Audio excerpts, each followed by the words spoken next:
More than 2,500 years ago, the Prince Siddhartha left his palace in northern India to seek enlightenment. After years of searching and meditation, he attained his goal, and he became known as the Buddha, the Awakened One. At first, the Buddha remained silent, thinking that no one would be able to understand the simple and profound truth he had discovered. The local gods then appeared and asked the Buddha to teach. In tribute to his enlightenment, they offered him the golden wheel of a universal monarch. 2 deer came out of the forest and bowed to the wheel, and the Buddha began to teach.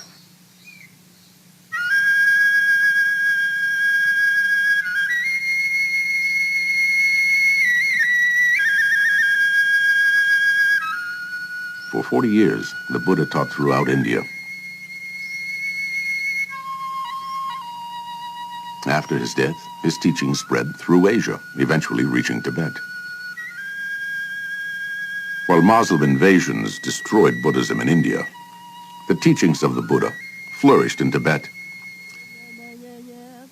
Hidden from the world by the great peaks of the Himalayas, Tibet became a center of Buddhist practice, art, and learning. Great monasteries and universities were established, and the Buddhist teachings permeated the life and culture of the Tibetan people.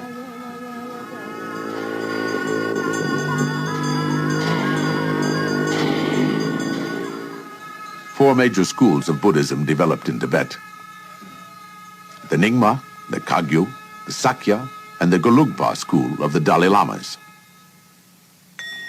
The Kagyu, or lineage known as the Sacred Word, was transmitted by the Indian scholar and meditation master Naropa to the Tibetan Marpa in the 11th century, and from Marpa to Tibet's great yogi and poet Milarepa.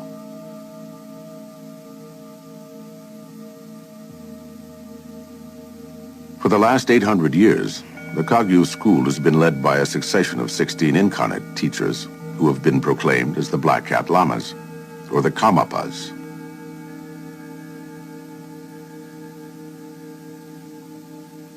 Uniquely, each Karmapa has foretold the circumstance of his next rebirth. The 15th Karmapa, Chögyam Dorje, died in 1922.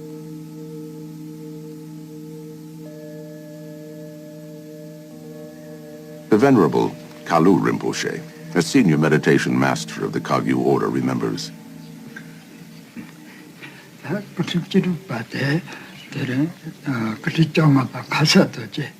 When the 15th Karmapa was on his deathbed, he wrote a letter predicting the birth of the 16th Karmapa, the year, the month, the name of the mother, and that he would be born on the full moon day.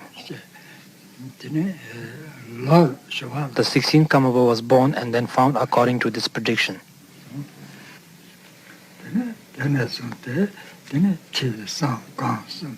He was enthroned and thoroughly trained and began performing Buddha activity as vast as the blue sky.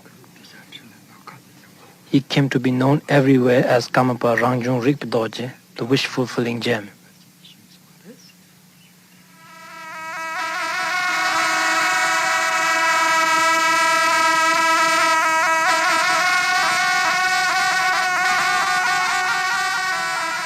Rangjung Rigpe Dorje, the 16th Karmapa, was born in Tibet in 1924.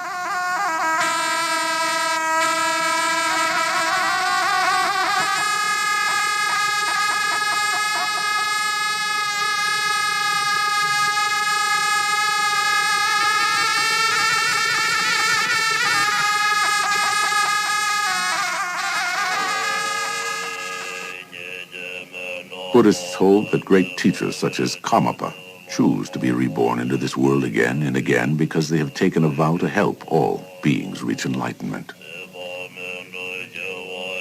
According to a Tibetan scripture, the fame of the lineage known as the precious Kagyu is proclaimed in the world by a drum whose sound is all-pervasive. The Karmapas point out the great highway by which the Buddhas have become enlightened.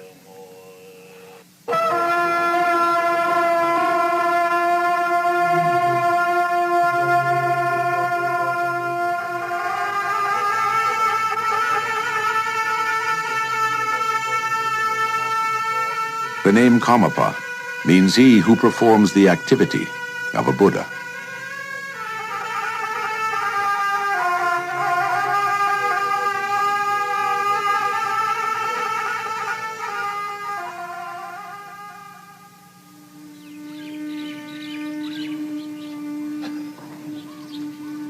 The Karmapa now has his seat at Rumtek Monastery in Sikkim, India.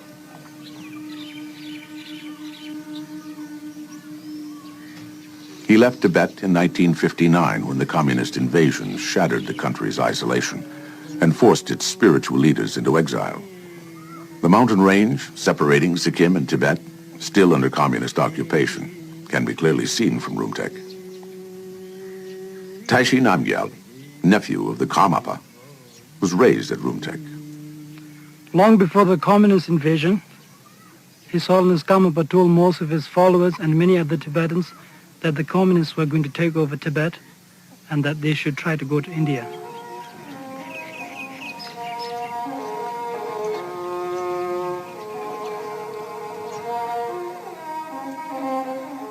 As history goes, the 9th Karmapa had built a monastery at Rumtek. So the king of Sikkim and people of Sikkim invited His Holiness to stay in his own monastery there. Of course, His Holiness had a much greater vision, so he decided to build the new Rumtek monastery.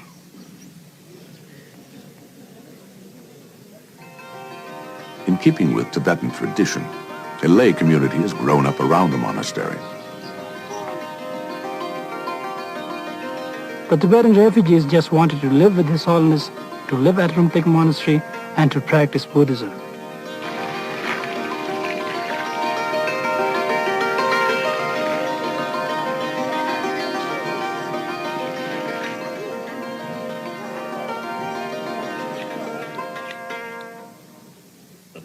To put it simply, His Holiness is everything that people of Rumtek have. He is the spiritual leader. He is like a king. So I think everything they have is His Holiness. The monks of Rumtek say there was no master architectural design, and the new monastery was built purely from the Karmapa's inspiration and memory.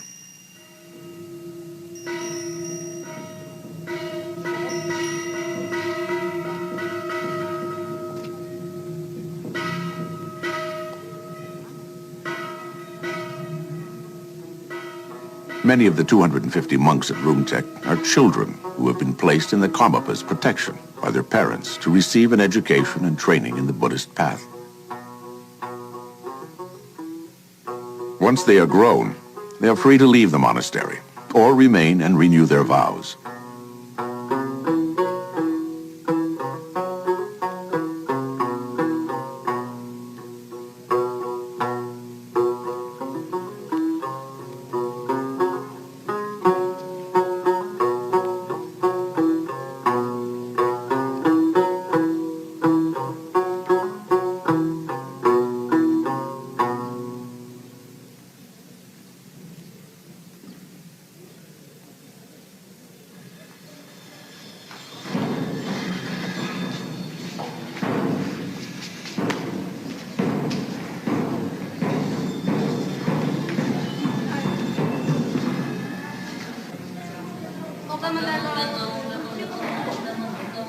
At Rumtek, the monks follow the way of the Buddha through chanting, ritual, and the practice of meditation.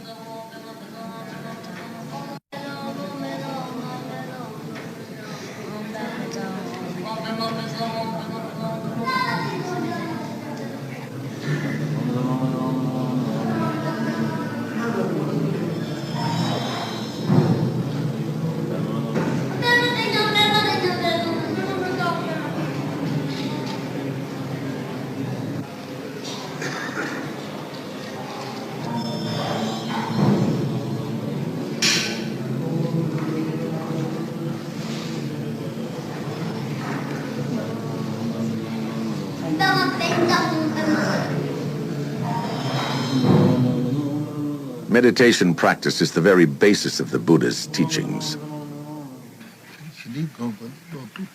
His Holiness Dingo Khyentse Rinpoche, a great meditation master of the Nyingma school, talks to a Western student about the practice of meditation. An average person's mind is full of thoughts and confused. In order to calm this down so that we can understand our mind, we do the meditation practice called shamatha, or peace. For example, if you place a bottle lamp outside, the wind blows the flame back and forth. In order to calm the flame, we place glass around it. The flame is like our mind, and the glass is like shamatha meditation.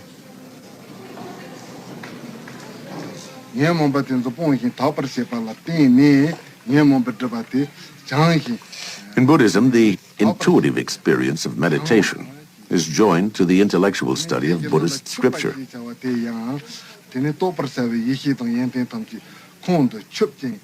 The course of study at the Nalanda school at Rumtek takes 11 years.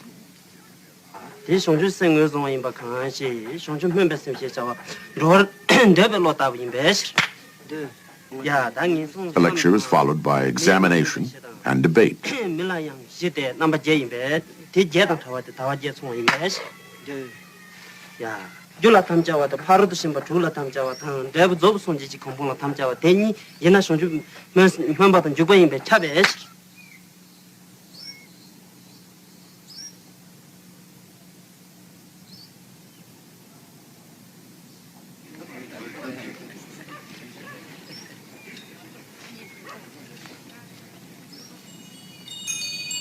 To fully integrate study and meditation practice, each monk undertakes a retreat of 3 years, 3 months, and 3 days at this meditation center above the monastery.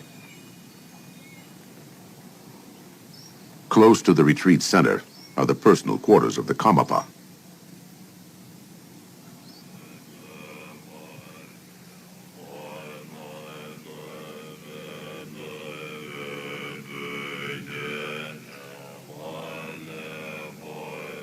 The training of a new generation of monks at Rumtek has been an important task for the Karmapa.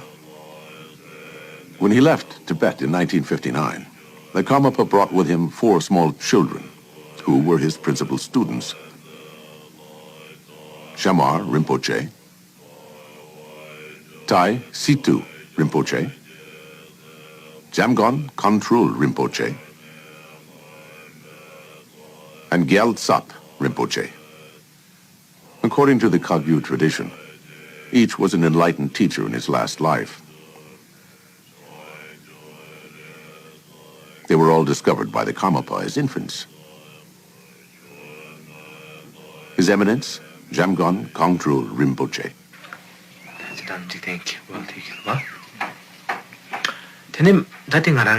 My deepest relationship with His Holiness is that he is my root teacher.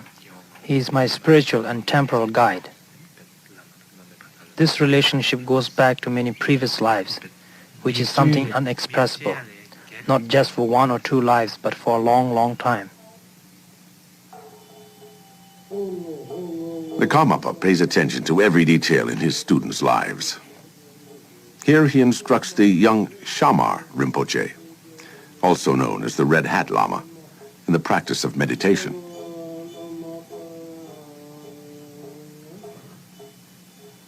To his disciples, the Karmapa is the Buddha himself.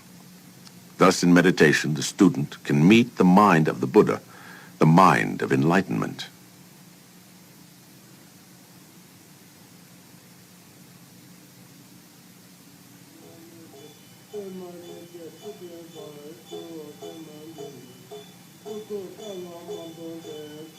His Eminence, Tai Situ Rinpoche. This is the lineage of the transmission of inner realization, directly from the master to disciple. It is more than from a teacher to the student. The master is who really you have devotion from deep insight.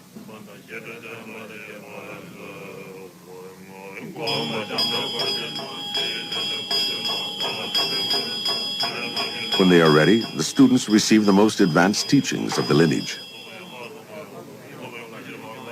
The purpose of these teachings is to cut through all self-deception so that the wisdom and compassion of a Buddha may be born in each of them.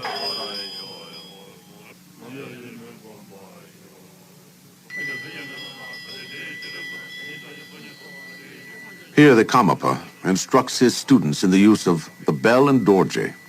In this practice, the bell signifies knowledge and wisdom, and the dorje signifies the power of compassion.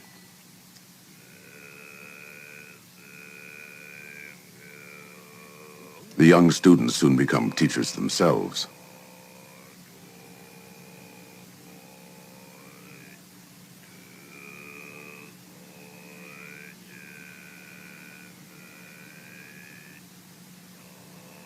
Tai Situ Rinpoche is now in his late 20s.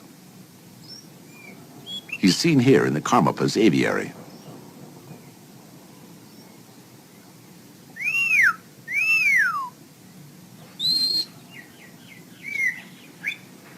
In the whole world, let's say, the older beings, there is nobody who wanted to be suffered. And the Dharma is, what is the cause of suffering? What is the suffering itself?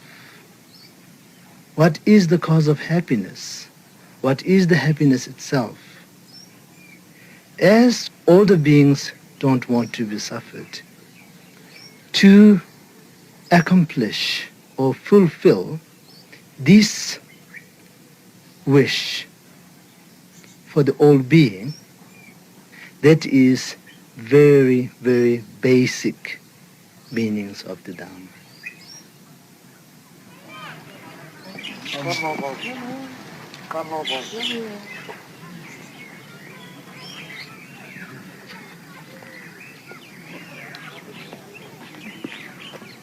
In recent years, a number of Western students have come to Rumtek to study with Kagyu teachers like Jamgun Khantrul Rinpoche.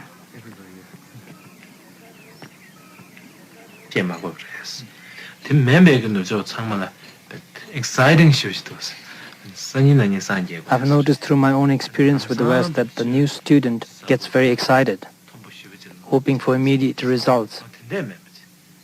In Buddhism, one is required to go through various stages. It is a step-by-step process in which you receive teaching from your teacher and then follow his instructions one by one. If you rush up a ladder in order to get to the top more quickly, there is a chance that you might fall and break your head. When you study Buddhism, you have to go in a gradual way, not hoping to get enlightened the next morning when you wake up.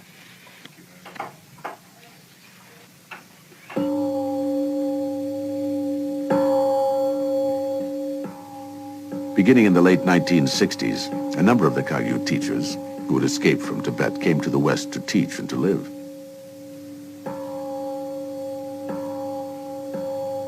By the mid-70s, there were several thousand Westerners studying with these teachers in Europe and in North America.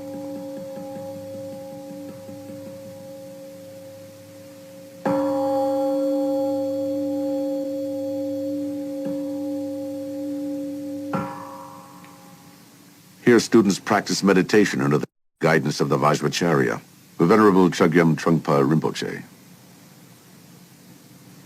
Trungpa Rinpoche has become one of the foremost teachers of Buddhism in the West.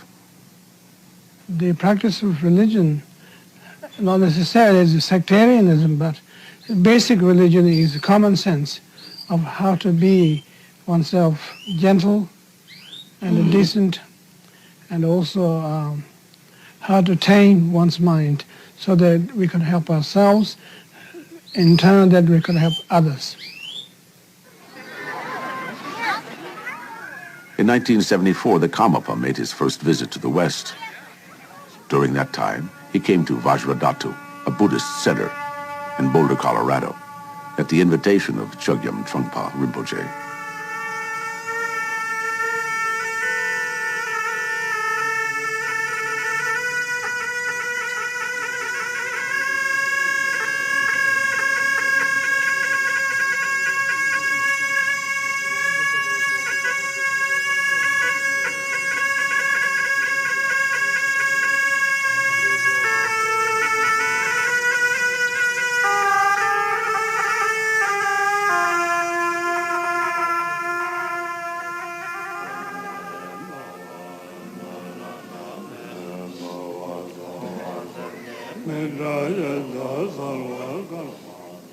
The Vajra regent, Ursel Tenzin, the principal student of Chögyam Trungpa Rinpoche, first met the Karmapa at that time.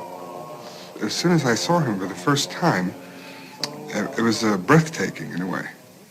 When he appeared on the scene, it was like the sun coming up in the morning in a cloudless sky. It just brightened up everything, illuminated the whole environment, you know.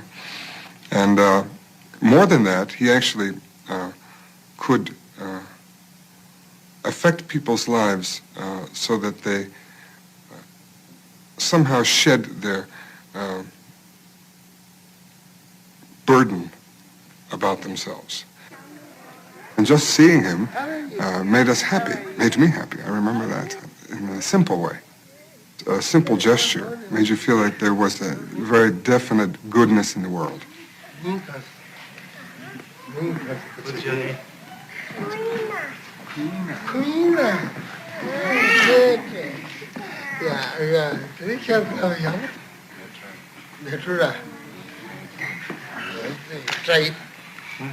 good.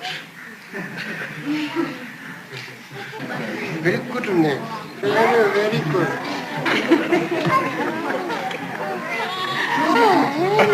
Hi. Hi. Like this? Take care. Very good.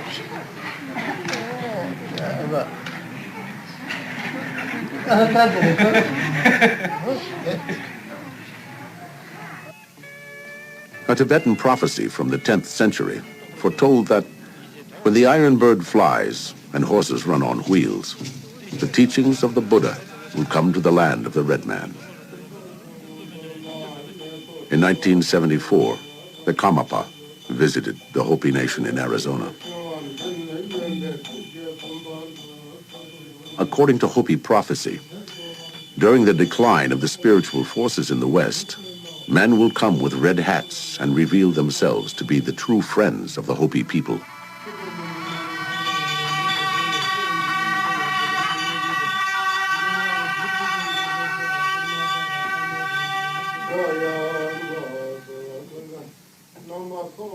The Karmapa was recognized as such a man.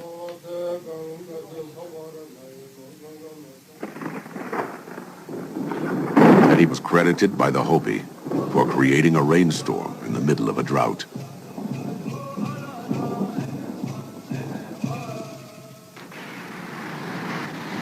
The last stop on the Karmapa's tour of the United States was San Francisco.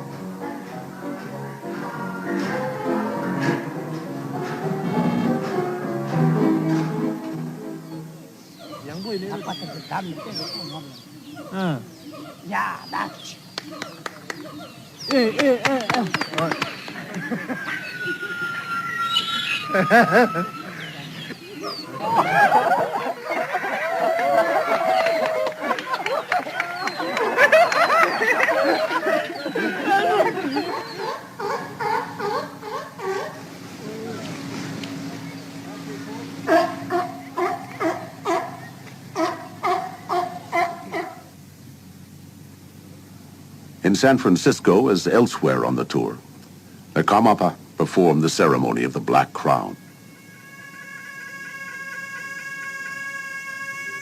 In the 15th century, young Lo, Emperor of China, had a vision of the Black Crown floating over the 5th Karmapa's head. He then had an actual crown made according to his vision.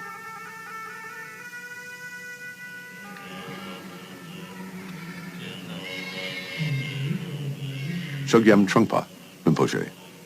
The Black Crown ceremony is not regarded as just displaying authority and power and the glory alone. When he puts the Black Crown, he transforms himself into the Buddha of compassion, and it creates various wonders in the people's mind, and they begin to become part of His Holiness's mind.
The Karmapa made his third and last public visit to North America in 1980. At that time, he consecrated the site of Karma Triyana Dharma Chakra, a monastery to be built near Woodstock in New York State. The monastery is to be a major center for training Western and Tibetan monks. It will also be the seat of the Karmapas in America. In 1980, it became known that the Karmapa was seriously ill with cancer.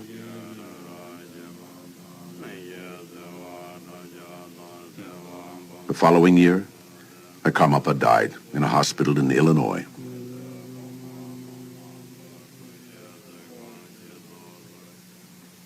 Dr. Mitchell Levy was a physician to the Karmapa at this time. The thing that struck me most about His Holiness was his overwhelming, unceasing kindness that never wavered. It was the unwavering quality. Watching, as a physician, an unstoppable illness ravage his body, and yet this kindness that never stopped. Every morning, I would go in and ask him, "Are you having pain?" And he would always say, "No." And towards the end, it became sort of a running joke, so that the first thing in the morning when I'd go in to see His Holiness, before I could say anything, he'd smile at me and say, "No, no pain, no pain." It was very confusing to the staff. We were overwhelmed because it was obvious he wasn't just denying his illness, and he didn't look like he was in pain. So the staff was constantly confronted with this person who was dying, but was still more interested in how they felt than in how he felt. Following the Karmapa's death, his principal students asked that his remains be allowed to stay in his hospital room for a few days. The staff agreed to this unusual request. They felt by the end that they would do anything to respect the wishes of His Holiness. And so they had no problem breaking a rule which is extremely hard and fast in hospitals. When patients die, they are taken away and not left in the room. And yet, because of the impact and that His Holiness had and how much the staff and the administration cared for him, they allowed this to happen. After the first 24 hours, his principal students invited me into the room and had me hold my hand over His Holiness's heart area. And each day, I was amazed to find that it stayed warm. I wasn't as amazed after 24 hours, but then after 48 and 72 hours, I was beginning to be quite shocked. Traditionally, shortly after death, the body becomes cold as the circulation stops. And in His Holiness's case, there was a definite warmth over the area of the heart. As a physician, I have no explanation for this.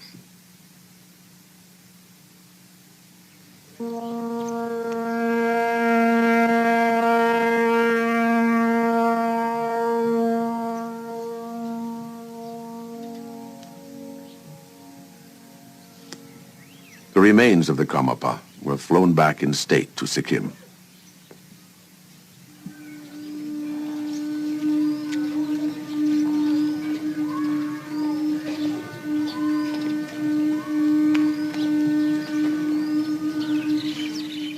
At Rumtek, the remains were placed within a central shrine in the posture of sitting meditation. Tashi Namgyal. In the beginning, when they heard the news, nobody would believe, Nobody. For myself, for about 1 week, I was just feeling empty, as if I was thrown from a plane, from a great distance, just empty, that's all.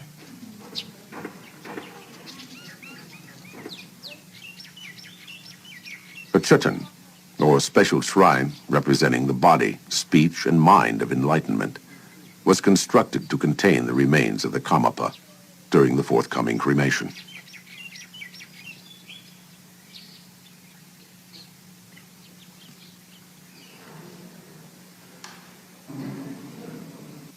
During the 7-week interim period, ceremonies were performed continuously at the monastery.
The ceremonies were led by the Karmapa's 4 main students who had come of age and assumed their responsibilities as the guardians or regents of the lineage.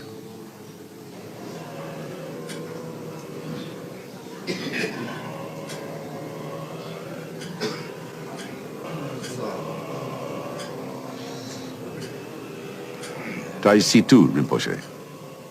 All the rituals of Buddhist practice, they are not just a cultural thing. The Kala Chakra is one of the highest Vajrayana and ritual. For the cremation of His Holiness Karmapa, we're doing this Kala Chakra to purify and confess the obstacles of all the disciples of His Holiness, and at the same time for the purpose of requesting for the quick return of Him for the sake of all sentient beings, especially for the guidance of the peoples of the earth.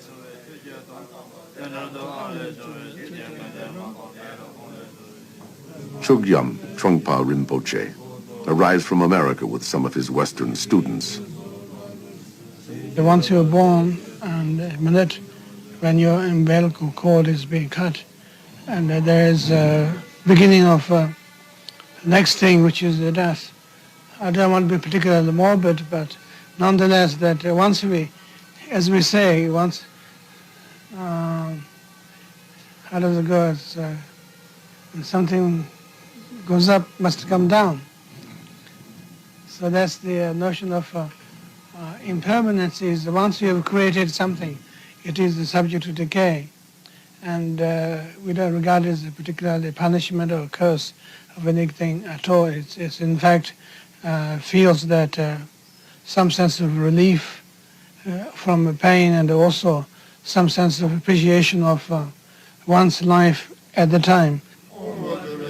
The Americans join with the Tibetan monks in ceremonies for the rebirth of the Karmapa.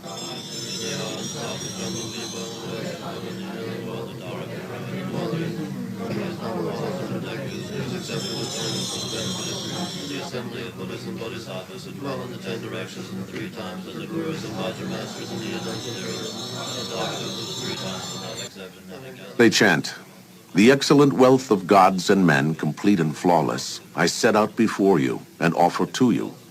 Please accept it with thoughts of love and kindness. Having accepted it, please grant your blessings."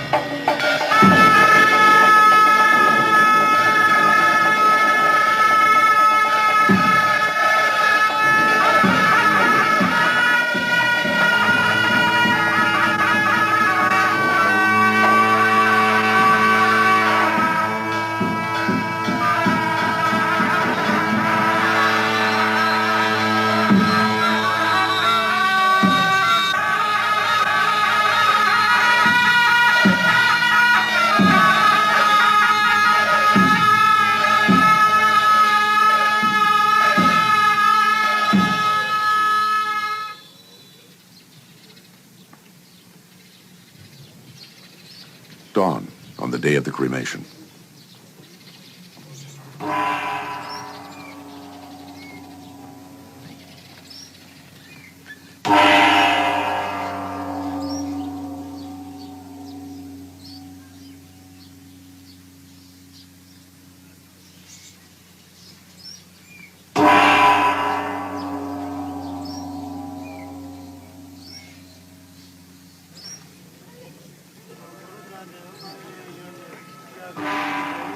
The remains of the Karmapa have been placed in the Chögyam, at the center of the monastery's main balcony.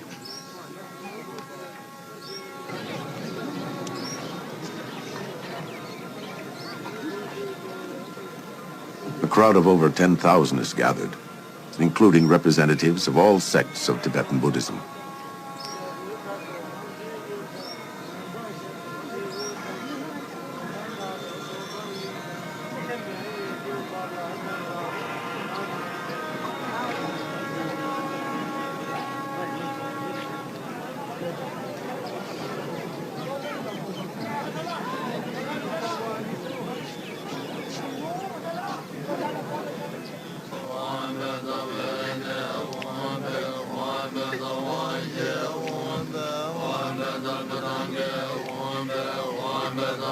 Each person files past the Chutin to present a white silk scarf to the Karmapa.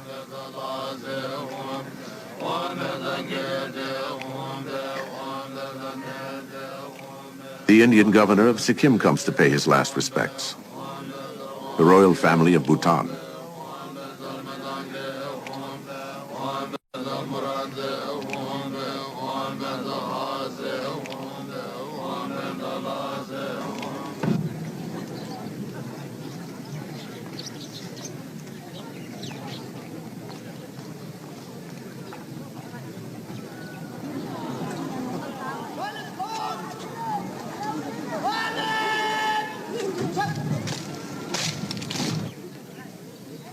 The Sikkimese division of the Indian National Guard salutes the 16th Karmapa.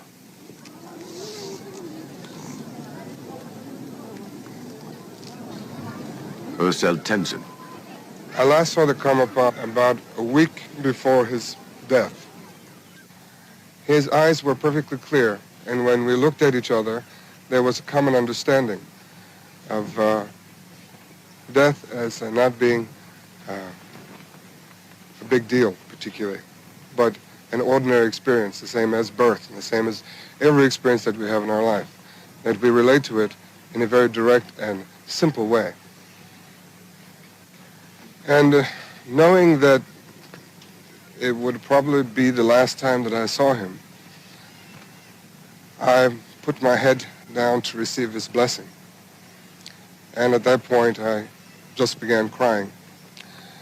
And I cried, and he touched my head. And after I stopped crying, I looked up, and there he was looking directly at me.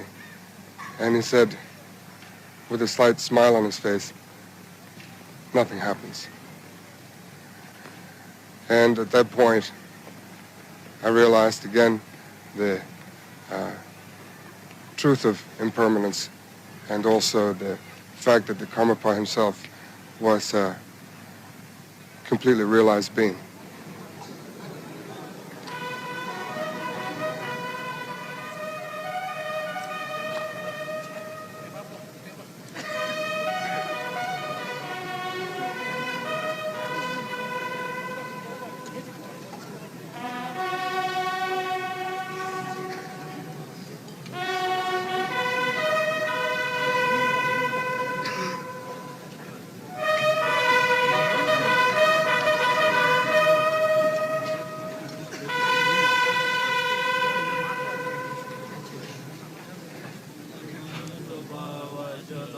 By tradition, the cremation fire must be lit by someone who has had no personal relationship with the Karmapa. A monk has been found who has only recently arrived from Tibet. As the fire is about to be lit, a rainbow appears in the blue sky.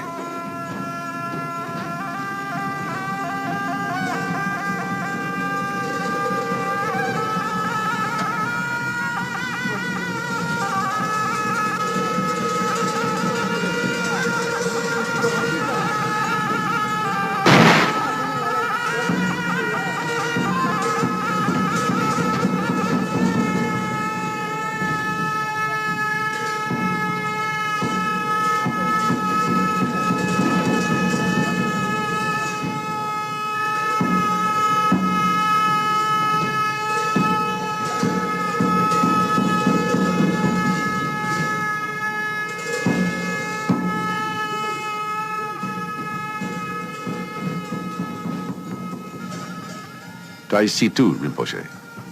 I think during the cremation, lots of disciples and the lineage holder of His Holiness came together with certain amount of their followers. And all of their feeling in that time is more than just cremating His Holiness' body. It is very big event, which is total, alive, enlightened event.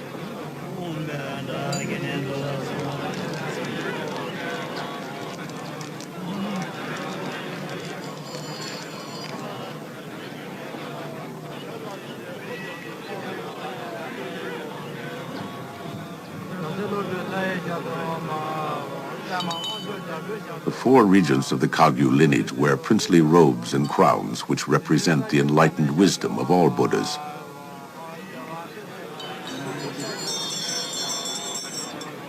In their practice, they realize that the fundamental nature of every human being is inseparable from the nature of a Buddha.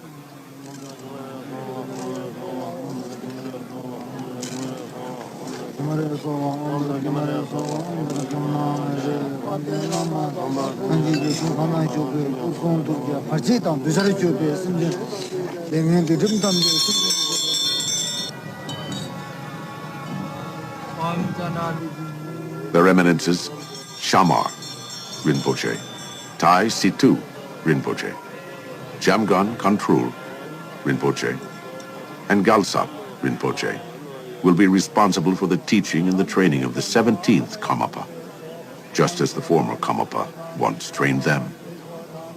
Until the next incarnation is found, the Chutan will be sealed with the ashes inside it.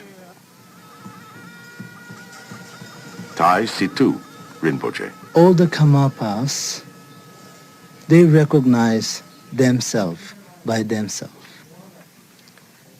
It means they leave letter which explains about where they're going to be born and what is the name of their father and mother, which year he will take the birth. Our 16th Karmapa left letter, and this letter will be opened on the right time, and we will find out everything from that letter. There's no doubt about it. We have experienced that the death of His Holiness, or passing away into the nirvana of His Holiness, and that is regarded as message to us to realize the meaning of impermanence, futility of world, and nonetheless that he left a very strange mixture of joy and sad together. And his funeral was somewhat a celebration, but at the same time it is mark of future joy.